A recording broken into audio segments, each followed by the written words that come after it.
Bien, vamos a ver la respuesta y adaptación del organismo en relación con la edad. ¿Por qué es importante el estudio de la fisiología de la edad? Primero, desde el punto de vista de la salud, para comprender la prevención que se produce o se puede realizar y que es obvia con el deterioro del organismo en la edad. Y desde el punto de vista del rendimiento, pues para predecir las posibilidades que puede tener un atleta futuro de élite. ¿Cómo se puede abordar el estudio de la fisiología con la edad? Pues de dos maneras, ¿no? Primero por aparatos y sistemas, como hemos hecho hasta ahora, cardiorrespiratorio, cardiovascular, etcétera, y luego por cualidades físicas. Nosotros vamos a hacerlo pues, de la primera manera, aunque en otros sitios se puede realizar perfectamente de otra forma. Lo primero que llama la atención es que está sobradamente, digamos, conocido que hay una relación entre el tamaño corporal y las funciones fisiológicas. Y eso no es nada más ni menos que toda una disciplina de la ciencia que se llama alometría y que sostiene que las dimensiones corporales están en estrecha relación con los procesos fisiológicos. Esta figura más que conocida en la cual se muestra el logaritmo de la masa corporal en relación con el logaritmo de la actividad metabólica, pues se ve que los más pequeñitos, como es el ratón o los roedores, tienen una actividad metabólica muy baja y a medida que vamos ascendiendo en la escala de los animales vertebrados, es decir, aves, gallinas, gatos, etcétera, va aumentando hasta el elefante. El ser humano pues está más o menos aquí, por debajo de la vaca y por encima, digamos, de la cabra, para entenderlo. Lógicamente, pues es una obviedad, ¿no?, que el tamaño corporal determine de alguna manera digamos, las funciones fisiológicas. Luego hay otro motivo, es decir, que cómo evoluciona el tamaño corporal. Pues todo el mundo sabe también que al principio en esta gráfica se ve como la velocidad de crecimiento es muy alta al nacimiento, lógicamente, y luego va disminuyendo la velocidad de crecimiento de forma progresiva hasta aproximadamente entre los 8 y los 12 años, y cuando se produce la pubertad se produce un incremento de la velocidad de crecimiento, por supuesto, ni que decir tiene que ni llegando ni de lejos a la máxima velocidad de crecimiento, y que se la conoce con el nombre, pues así, de máxima velocidad de crecimiento, o en lenguas anglosajonas PHV. Como se aprecia en la figura, esta sería la máxima velocidad de crecimiento alcanzada en los niños, digo las niñas, y esta es la máxima velocidad de crecimiento alcanzado en los niños, que se retrasa.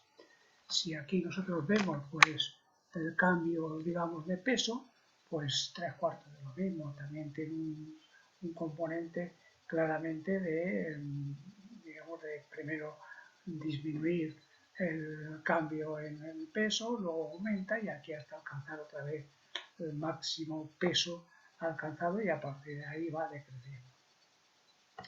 Entonces, si los órganos aumentan con la edad, pues aumenta su función. Bueno, pues eso es lo que parece lógico, ¿no?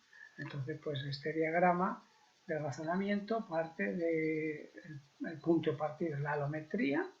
¿Bien? Entonces, la alometría determina que a mayor tamaño corporal, mayor tamaño de los órganos, y como consecuencia mayor tamaño de los órganos, mayor función fisiológica, como por ejemplo hemos visto en el caso del cardiovascular cuando se produce la adaptación.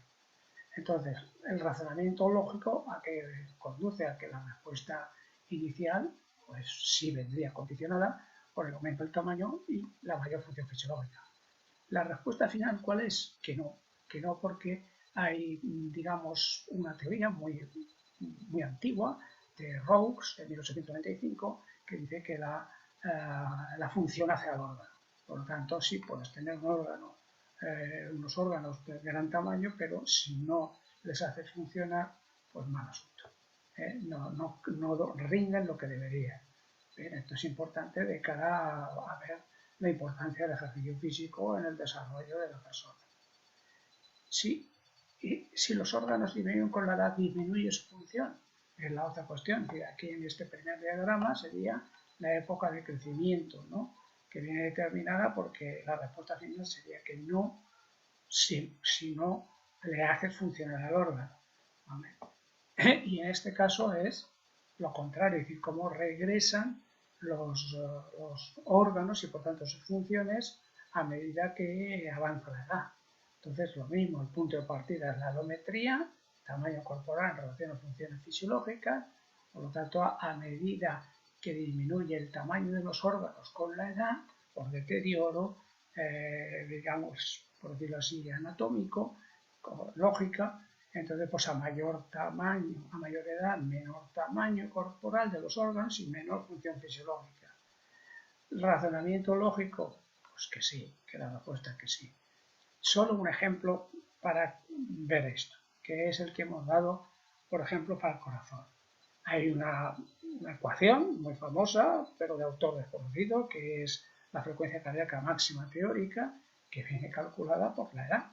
Y me da igual si se utiliza 220 menos la edad que si utiliza la de Tanaka o la de Juana. Todas vienen influenciadas por la edad. Entonces, si tiene menor rango de frecuencia cardíaca, pues tiene menos rango de respuesta. Pues está clarísimo. Entonces, que obviamente otra cosa es que si tú haces ejercicio, la respuesta la puedes condicionar. Eso es otra cuestión. Bien, vamos a ver entonces ahora cómo evolucionan los parámetros y sobre todo un parámetro fisiológico que es el consumo máximo de oxígeno. Que como ya hemos dicho, el consumo máximo de oxígeno en neurofisiología depende de la función respiratoria, de la función cardíaca, de la función eritrocitaria, de la función vascular y de la función mitocondrial. Todo eso conduce a alcanzar este parámetro tan significativo y tan medido en fisiología que es el consumo máximo de oxígeno. En época de crecimiento, ¿qué es lo que ocurre? Pues que aumentando el valor absoluto con la edad, entre los 8 y los 18 años, y luego se produce una estabilización o incluso un descenso del VO2 relativo. En las niñas se estabiliza, hay una estabilización del consumo de oxígeno absoluto y una estabilización o descenso incluso del consumo de oxígeno relativo. Eso respecto a la época de crecimiento. Respecto a la época de deterioro, vamos a ver aquí las figuras, estas figuras que están sacadas de trabajos hechos a lo largo del tiempo y que luego pues algunos autores lo que han hecho es coger las medias para representarlo mejor, pero en definitiva la tendencia de este, digamos, de este valor de consumo de oxígeno es que en los niños se empieza a aumentar el valor absoluto, ¿vale? Mientras que en las niñas el consumo de oxígeno se estabiliza.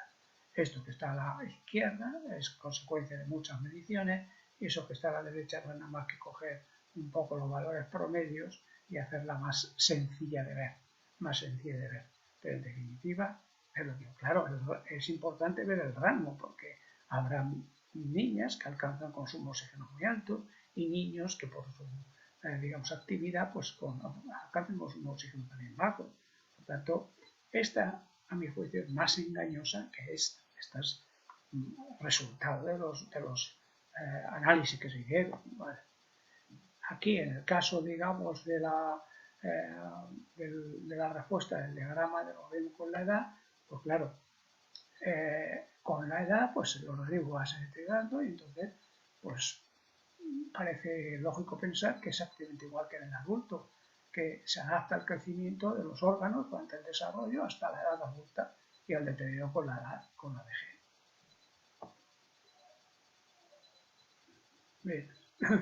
Finalmente, como ejemplo de todo eso que estamos diciendo, pues tenemos aquí una comparación entre el gasto cardíaco a lo largo de la edad en niños y adultos para el gasto cardíaco, para la frecuencia cardíaca, para la diferencia arteriovenosa y para el volumen sistólico. Que obviamente no puede ser de otra manera, tanto en niños como en adultos, que las respuestas, digamos, obedecen a la misma función matemática, es decir, normalmente una línea recta.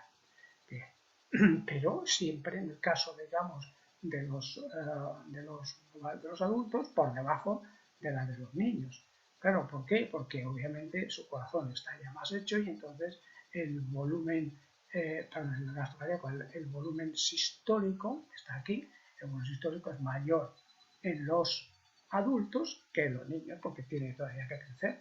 Entonces, para bombear la misma cantidad o proporcionalmente la misma cantidad, pues la frecuencia cardíaca se ajusta de tal manera que la frecuencia cardíaca es mayor en los niños que en los adultos. Esto desde el punto de vista de entrenamiento pues tiene su interés, claro, por las aplicaciones a las cargas. Y aquí tenemos la diferencia arteriovenosa de oxígeno, pues que le pasa lo mismo. La diferencia arteriovenosa de oxígeno es menor, tiene el mismo comportamiento, es una relación hiperbólica que va aumentando y llega un momento en que se llega a estabilizar, porque no se puede extraer más oxígeno del que hay, y en los niños y en los adultos. Igualmente, en los niños se ve que ese consumo de oxígeno, pues digo que esa diferencia arteriovenosa es mayor. En resumen, la edad, pues como se puede ver, es un factor determinante del rendimiento.